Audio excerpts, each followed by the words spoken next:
नमस्कार, स्वागत है आपका। आपके साथ में हूं अमित गर्ग शुक्ला। 1 फरवरी को वित्त मंत्री निर्मला सीतारमण लगातार 6वीं बार 2024 के लिए केंद्रीय बजट 2024 पेश करेंगी। बजट कई मायनों में काफी अहम है।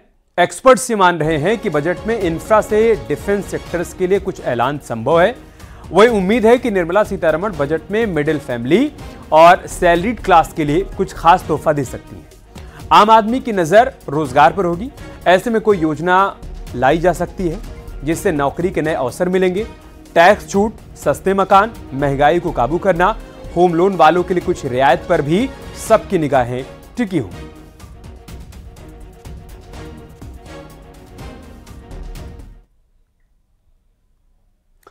जनसंख्या के लिहाज से देश का सबसे बड़ा राज्य होने के चलते यूपी में लोगों को भी अपनी अलग अलग उम्मीदें हैं और उनकी डिमांड है। किसी ने किसी फील्ड से जुड़ा हुआ हर शख्स सरकार से राहत की मांग रखता है। देखिए अलग अलग शहरों से लोगों की क्या प्रतिक्रियाएं आई हैं, किस तरीके का बजट चाहते हैं यूपी के लोग।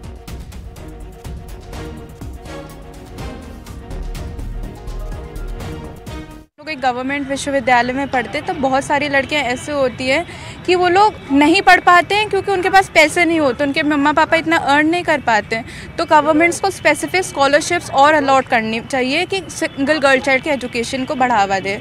लाइक जो मास्टर्स की स्कॉलरशिप होती है तो उसमें जो सिंगल गर्ल चाइल्ड का जो सीट्स है वो बहुत कम सीट्स उनकी रिजर्व्ड है और यूजी लेवल में तो सीट्स ही नहीं है।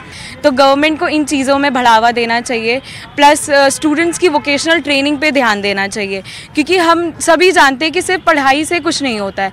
हमें उसके साथ इंटर्नशिप्स वगैरह प्रमोट करनी चाहिए। गवर्नमेंट को हमें उसमें देना चाहिए। स्मॉल बिजनेस, इवन जो स्टूडेंट एंटरप्रेन्योर्स हैं उनको प्रमोट करना चाहिए। और उसके अलावा मेरा है कि फिजिकल डेफिशिएंट में भी उन्होंने बोला ना 4% तक ले जाएंगे, तो मुझे इस बजट से एक्सपेक्टेशन है कि उसमें भी चेंजेस दिखाएं, क्योंकि उनका भी लास्ट खत्म ही है, उसके बाद न्यू गवर्नमेंट या फिर जो भी सेम रहता है। तो इलेक्शन से पहले ये एक्सपेक्टेशन है कि फिजिकल डेफिशिएंट में भी थोड़ा चेंज होना।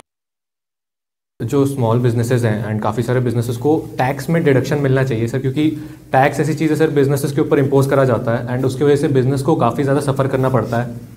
स्पेशली अगर बिजनेस एक इनिशियल फेज़ में है और उन पे इतना ज़्यादा टैक्स का लोड रहता है तो सर वो स्पेशली अगर बिजनेस एक इनिशियल फेज़ में है और उन पे इतना ज़्यादा टैक्स का लोड रहता है तो सर वो बिजनेस मैक्सिमम बिजनेसेस जो होते हैं स्टार्टअप्स वगैरह वो विद इन 5 ईयर्स फेल कर जाते हैं। तो सर उसके लिए कुछ ऐसा टैक्स बेनिफिट देना चाहिए उन बिजनेसेस को जो कि नए हैं, ताकि वो सस्टेन कर पाए मार्केट में एंड वो आगे इंडिया की जीडीपी में उनको कंट्रीब्यूट कर पाए। टैक्स बढ़ा रखा है और मे बी इनको जो है स्मॉल इंडस्ट्रीज़ जो होती हैं, कुटीर उद्योग जो होते हैं उस पर काम करना चाहिए, क्योंकि अगर हमारे कुटीर उद्योग जो मतलब स्मॉल इंडस्ट्रीज़ हैं वो इम्प्रूव होंगी तो शायद एम्प्लॉयमेंट बढ़ेगा और अगर रोज़गार बढ़ेगा तो धीरे धीरे बेसिक नीड्स जितनी भी हैं वो फुलफिल होंगी। तो मे बी स्मॉल इंडस्ट्रीज़ पे काम करना चाहिए। फार्मर है सर, उन पे जीएसटी, ट्रैक्टर खरीदते हैं सर उस पर जीएसटी बहुत ज़्यादा होती है तो थोड़ी कम करनी चाहिए।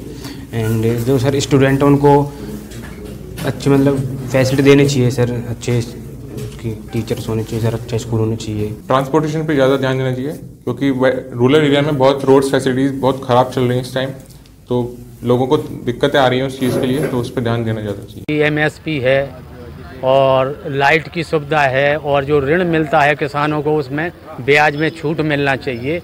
मौसम विभाग जो है मौसम की प्राकृतिक बात से जो है तमाम क्षति होती है तो उसकी भरपाई किसान नहीं कर पाता है, टूट जाता है।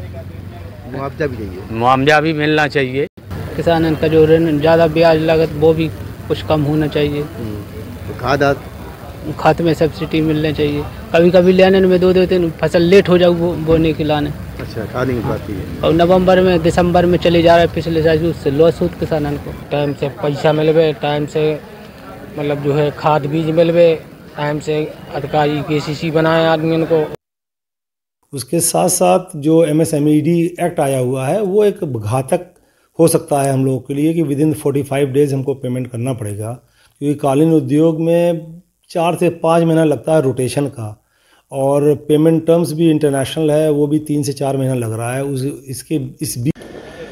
देखिए सरकार भाई खुद अपने आप में सक्षम होती है, उसको सारी चीज़ों का पता होता है, लेकिन एज अ कारपेट मैन्युफैक्चरर और जो मार्केटिंग के लिए हम लोग विदेशों में जाते हैं तो आज की तारीख में हमारा जो है टर्की से बहुत कंपटीशन है टर्की चूँकि मशीन मेड कारपेट बनाता है और मशीन से कारपेट जो है जल्दी बन जाता है, हाथ से कारपेट बनाने में थोड़ा समय लगता है और प्राइस वाइज इस वजह से हम थोड़े महंगे हो जाते हैं।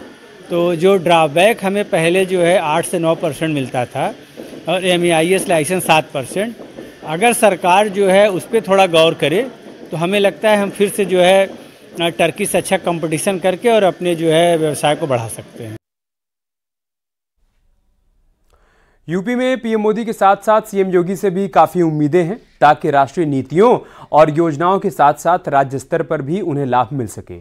2024 में बजट से लोगों को डबल इंजन की सरकार से काफ़ी उम्मीदें हैं। जो भी वो स्कीम्स को इम्प्लीमेंट करे वो मतलब पूरा ग्राउंड लेवल तक अच्छे से इम्प्लीमेंट हो। थोड़ा एलोकेशन ज़्यादा करना चाहिए और उसका इम्प्लीमेंटेशन ग्राउंड लेवल पे बहुत अच्छे से होना चाहिए और ऑनलाइन फोरम्स बनाने चाहिए, अवेयरनेस प्रोग्राम्स चलाने चाहिए। मैं ये कहता हूँ कि पीपल सेंट्रिक बजट बनना चाहिए, यूथ सेंट्रिक बजट बनना चाहिए, लेकिन उसमें महिलाओं को एक स्पेशल प्लेस दी जाए, कवायद की जाए कि उन्हें पार्टिसिपेशन उनका एजुकेशन में और एजुकेशन के बाद में जो एम्प्लॉयमेंट होता है वहाँ पर महिलाओं को बेहतर से बेहतर मौके मिलें। एग्रीकल्चर और इंडस्ट्री और सेक्टर ऑफ सर्विस सेक्टर देखेंगे तो एग्रीकल्चर से हमने सीधे सर्विस सेक्टर में जंप किया। अगर ये इसी को एग्रीकल्चर अगर सेक्टर जो है अगर इसको हम PFI जैसे फूड प्रोसेसिंग इंडस्ट्री है इससे अगर डेवलप करें तो वहाँ अनएम्प्लॉयमेंट बढ़ सकता है। और रही बात एजुकेशन की तो सब कुछ अच्छा है गवर्नमेंट का। बजट में हम अयोध्या के प्रति और सनातन धर्म के प्रति ये उम्मीद लगाते हैं कि अच्छा बजट सरकार इस बार योगी मोदी सरकार अच्छा बजट देगी। सरकार ने अभी तक हर वर्ग को ध्यान दिया है।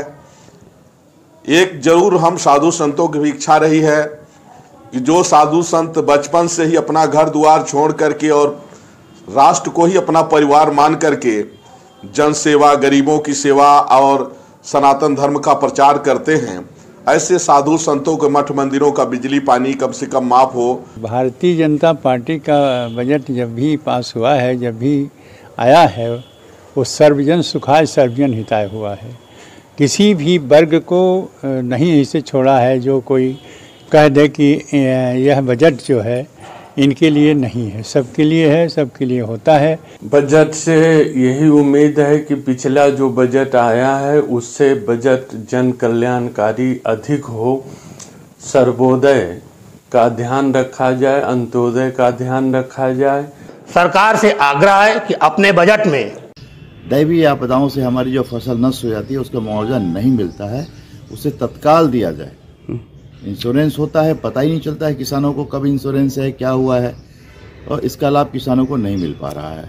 और दूसरी बात यह है कि यूरिया का दाम सरकार कम करती है। सरकार दाम नहीं कम करती है, वजन घटा देती है। 50 किलो का बैग 45 किलो में मिल रहा है।